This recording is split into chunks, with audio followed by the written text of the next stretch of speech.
Bonjour à tous tout le monde.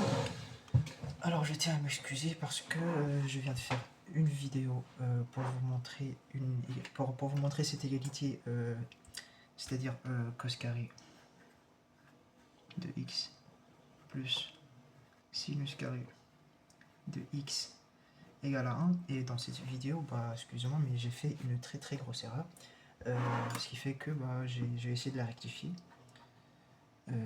Alors pour commencer, on va reprendre notre cercle trigonométrique. Alors, cercle trigonométrique, j'ai aussi fait une vidéo pour vous montrer pourquoi le cercle trigonométrique, pourquoi dans le repère, parce que le cercle trigonométrique il est contenu dans un repère x, y, et puis c'est le cercle des rayons 1, c'est un cercle de rayon 1 du repère. Et dans cette vidéo, j'explique pourquoi on dit que du coup les ordonnées représentent le cosinus et les ordonnées représentent le sinus. C'est pas bien compliqué, vous allez voir. Vous aurez qu'à regarder mon vidéo et puis vous verrez votre cercle trigonométrique d'un nouvel œil, et j'espère que vous le ferez. Alors c'est parti. Et traçons un angle sur ce cercle trigonométrique, et cet angle là on va le nommer x, par exemple. X dans un cas général, bien sûr, parce que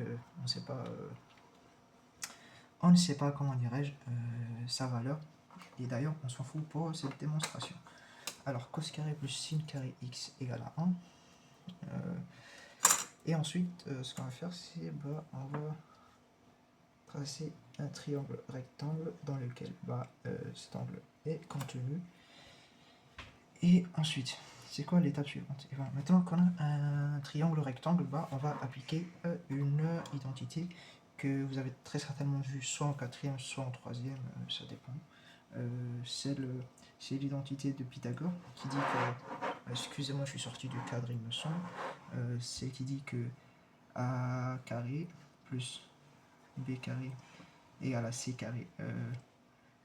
AB et C étant les longueurs d'un triangle rectangle, avec C étant l'hypoténuse, bien sûr. Du coup, dans notre exemple à nous, C ça représente l'hypoténuse du triangle, et puis AB ça représente les deux autres côtés. Et oui, comme c'est un triangle rectangle, A carré plus B carré égale à C carré. Mais vous remarquerez aussi que A c'est égal à cosinus de X. Et ça, je vous le montre dans une autre vidéo, pourquoi A égale à cosinus x, et puis B carré, c'est sinus x. Sinus x.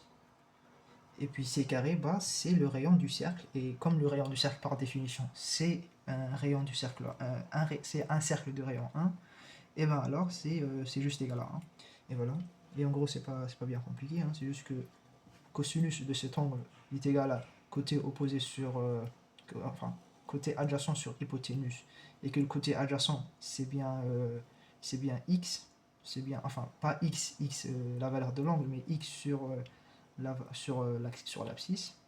Du coup ce serait x0 ici. Par exemple, si on note cette valeur x0, ce serait x0 sur l'hypoténuse c, mais comme c égale à 1, et bien ça revient au même, x0 cosinus x égale à x0. C'est pour ça. Et comme a égale à x égale à le segment enfin 0 x0, et bien c'est pour ça que cosinus x égale à le cosinus se retrouve sur l'axe des abscisses, et puis on a le sinus qui se retrouve sur l'axe des ordonnées. Alors oui, excusez-moi, ici j'ai oublié les carrés, sinon ça marche plus. Plus c carré, c au carré, comme c'est à 1, tu le mets au carré, ça reste toujours égal à 1. Et voilà, j'ai essayé de vous démontrer cette égalité d'une manière assez simple. Fallait juste connaître préalablement l'identité de Pythagore. Ne vous inquiétez pas, je vais vous la démontrer dans une autre vidéo aussi. Et comme d'habitude, C, Q, F, D.